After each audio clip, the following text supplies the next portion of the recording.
जय राधा माधव कुंज बिहारी।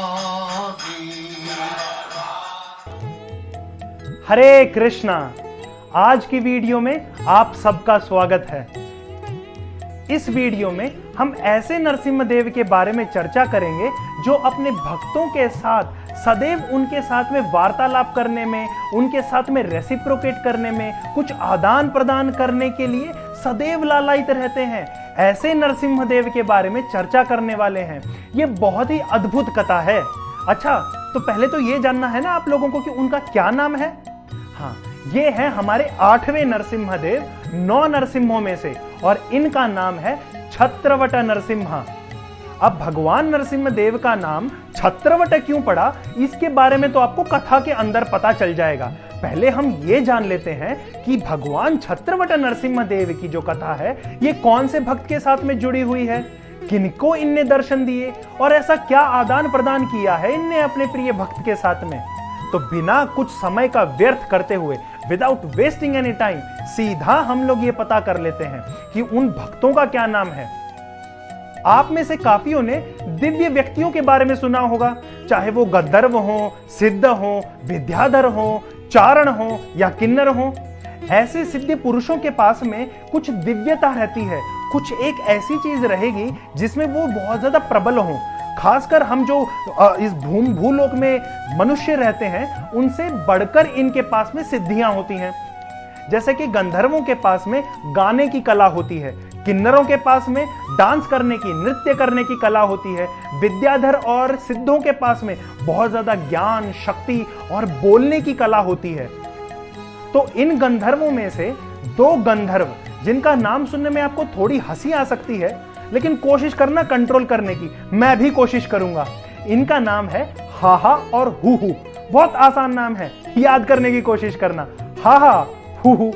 तो ये जो 2 गंधर्व थे, हाहा और हूहू, ये अहोबिलम क्षेत्र में आते हैं और इनको बहुत प्रबल इच्छा होती है कि हम भगवान के लिए गाएं और भगवान नरसिम्हदेव को प्रसन्न करें।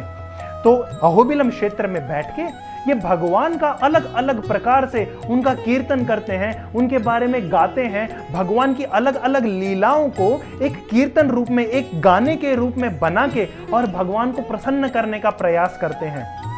इन्होंने बहुत अच्छी स्तुतियां और प्रार्थनाएं की हैं, जैसे कि जय नरसिम्हा श्री नरसिम्हा, जय जय श्री नरसिम्हदेव, प्रहलादेशा जय पद्मा मुखा पद्मा भृंगाम, और नरसिम्हा आरती भी गाई है। मैं नरसिम्हा आरती तो यहां नहीं गाऊंगा, नहीं तो आप लोग मेरी आवाज सुन के ये वीडियो बंद करके भाग जाएंगे। आप लोगों का भरोसा उठ जाएगा गाने से, तो मैं वो अभी तो नहीं गाने वाला। लेकिन इन दोनों ने, गंधर्वों ने, हाहा और हूहू, इन्होंने भगवान नरसिम्हदेव को प्रसन्न करने के लिए बहुत अच्छे अच्छे गीत गाए। और भगवान नरसिम्हदेव ये तो है ही कीर्तन प्रिय। हाँ, इनका नाम छत्रवट नरसिम्हा भी है और कीर्तन प्रिय नरसिम्हा भी है।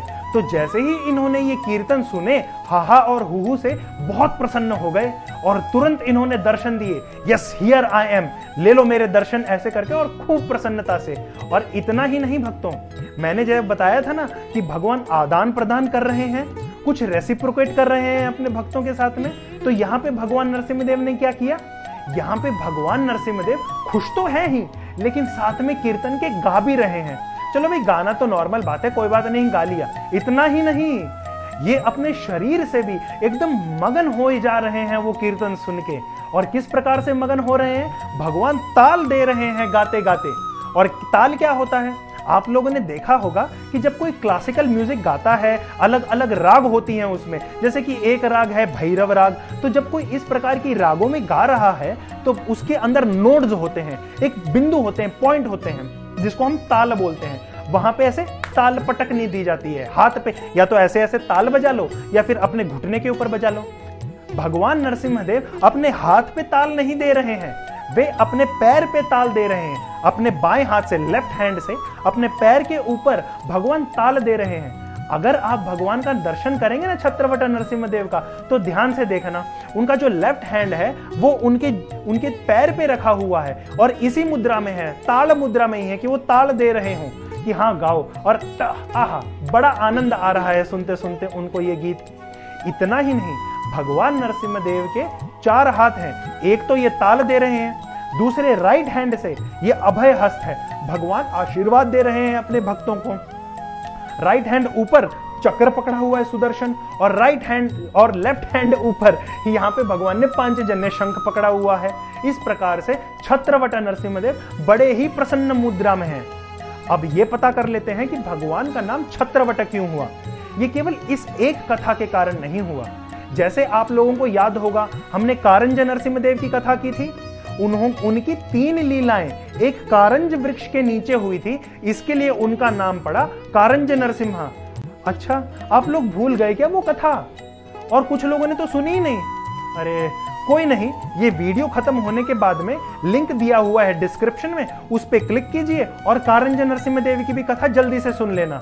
छत्रवट नरसिम्हदेव के बारे में अभी बता देता हूं। तो छत्रवट नरसिम्हदेव का नाम इसके लिए पड़ा क्योंकि ये छत्र यानी कि अम्ब्रेला, एक छतरी के समान एक वट वृक्ष, बहुत ही हमको तो पता ही है जो वट वृक्ष होते हैं वो छतरी के समान उनका रूप होता है, ऊपर उठेंगे और फिर झुक जाएंगे जैसे कि पूरा शैडो दे रहे हो। तो ऐसे वट वृक्ष के नीचे भगवान बैठे थे, और केवल हाहा हू वाली लीला में नहीं, अपितु एक और लीला हुई थी। इस लीला में सारे देवता गण आए थे, उन्होंने भगवान से प्रार्थना की थी और भगवान को धन्यवाद किया था कि आपने हिरण्यकशिपु का वध कर दिया, आपकी जय जयकार हो प्रभु। तो उस समय भी भगवान ने दर्शन दिया था। ये दोनों लीलाएं भगवान की इस वट वृक्ष के नीचे हुई, इसके लिए इनका नाम हुआ छत्रवट नरसिम्हा।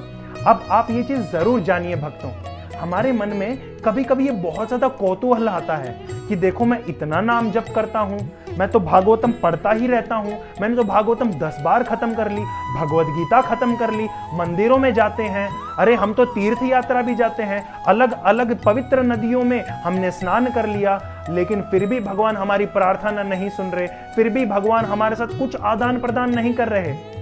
तो भक्तों, ये जो भी चिंता है ना आपके मन की, इसको तुरंत भुला दीजिए।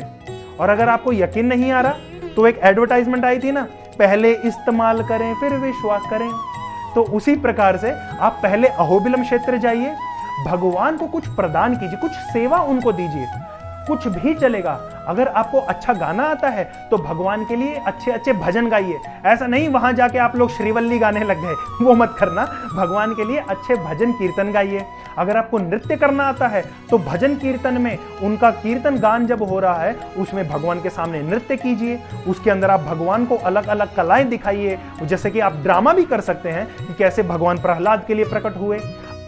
ऐसी कोई भी कला आपको आती हो, आप उसमें से कुछ भी कर सकते हैं भगवान को रिझाने के लिए, उनको प्रसन्न करने के लिए। और यदि आप मेरे जैसे एकदम गए गुजरे टाइप हैं, नहीं आप गए गुजरे नहीं होंगे, मैं हूं जिसको कुछ भी नहीं आता, तो हम क्या कर सकते हैं?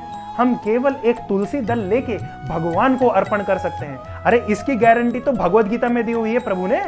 वो कहते हैं अर्जुन से 9वें अध्याय में, पत्रम पुष्पम फलम तोयम यो में भक्त्या प्रयच्छति, कि हे अर्जुन, यदि कोई भी मुझे बहुत ही प्रेम, एक भक्ति भाव से, चाहे मुझे पत्र दे दे, पत्र में क्या दे सकते, पत्र यानी कि पत्ता, लेटर भी लिख सकते हो आप लोग, प्रेम पत्र भी लिख सकते हो भगवान को, जैसे रुक्मिणी देवी ने लिखा था। लेकिन यहाँ पे भगवान का मतलब है पत्र यानी कि पत्ता। कौन सा पत्ता दे? तो या तो आप भगवान को तुलसी का पत्ता, तुलसी दल दे दीजिए, या फिर आप भगवान को जल, पानी दे दीजिए, ग्लास में पानी रख दीजिए ठाकुर जी के सामने। वो भी नहीं हो सके, फल लेके आ जाइए, भगवान को फल अर्पण कर दीजिए। बोले नहीं यार, फल में तो बहुत पैसे लगते हैं। अरे इधर उधर गार्डन में कहीं ना कहीं फूल तो उगता ही होगा, वो फूल लेके अर्पण कर दीजिए। भगवान तो इसमें बहुत ज्यादा प्रसन्न है। अर्जुन को कहते हैं कि अर्जुन, अगर कोई मुझे प्रेम से, प्रीति से, भक्ति भाव से, चाहे मुझे तुलसी अर्पण कर दे, चाहे मुझे कोई फूल दे दे, फल दे दे, या केवल पानी ही दे दे, कुछ भी नहीं हो तो पानी ही दे दे, तब भी मैं प्रसन्न हो जाऊंगा। तो यहां पे वो बात आती है, अगर हमारे पास कुछ नहीं है ना देने के लिए, कोई कला नहीं आती भगवान को प्रसन्न करने के लिए, तो हम एक तुलसी दल प्रभु को अर्पण कर सकते हैं। और मैं गारंटी देता हूं इस चीज की, भगवान छत्रवट नरसिम्हदेव जरूर आपके साथ में ऐसी एक अद्भुत लीला करेंगे। वो आपको जरूर कुछ ना कुछ प्रदान जरूर करेंगे। अब उनने लिया है, आदान किया है, तो प्रदान जरूर करेंगे, आपको डेफिनेटली गारंटी कुछ ना कुछ देंगे। और फिर मैं कह रहा हूं यकीन नहीं आता तो पहले इस्तेमाल करो फिर विश्वास करो। तुरंत अपना बैग पैक करो, निकल जाओ अहोबिलम क्षेत्र के लिए, भगवान छत्रवट नरसिम्हदेव का दर्शन करो और अपनी प्रार्थना कहो। लेकिन कहने से पहले कुछ उनको भोग, कुछ नैवेद्य, कुछ अपने तरफ से दे देना। कीर्तन हो, गान हो, पत्र हो, पुष्प हो, कुछ भी भगवान को अर्पण जरूर करना। तो ये अद्भुत कथा है भगवान छत्रवट नरसिम्हदेव की। और जैसे मैंने बताया कि इनको कीर्तन प्रिय भी कहा जाता है क्योंकि इनको कीर्तन सुनना बहुत ही अच्छा लगता है। ऐसा नहीं कि आप केवल भगवान कृष्ण के लिए ही कीर्तन करें, आप केवल राम के लिए ही कीर्तन करें या केवल माता के जगराता में ही कीर्तन करें। अरे नरसिम्हदेव को भी कीर्तन बहुत अच्छे लगते हैं। इनका नाम है कीर्तन प्रिय नरसिम्हा या फिर छत्रवट नरसिम्हा। तो चलिए इस कथा को यहीं पे विश्राम देते हैं। आपसे अगली वीडियो में फिर मुलाकात करेंगे और अगली वीडियो में हम भगवान पावन नरसिम्हदेव के बारे में चर्चा करेंगे जो हमारे 9वें और फाइनल नरसिम्हदेव हैं। हाँ, और उनके साथ में हम उस लीला को भी चर्चा करने वाले हैं जिसमें भगवान नरसिम्हदेव अपनी रूठी हुई लक्ष्मी देवी को पटाने की कोशिश कर रहे हैं। बहुत ही मधुर भरी लीला है वो। तो अगली वीडियो तक आप लोग बने रहें। तब तक के लिए भगवान छत्रवट नरसिम्हदेव की जय, श्री कीर्तन प्रिय नरसिम्हदेव भगवान की जय, श्री अहोबिलम धाम की जय, जगत गुरु पतित पावन श्रील प्रभुपाद की जय। हरे कृष्णा। जय राधा माधव।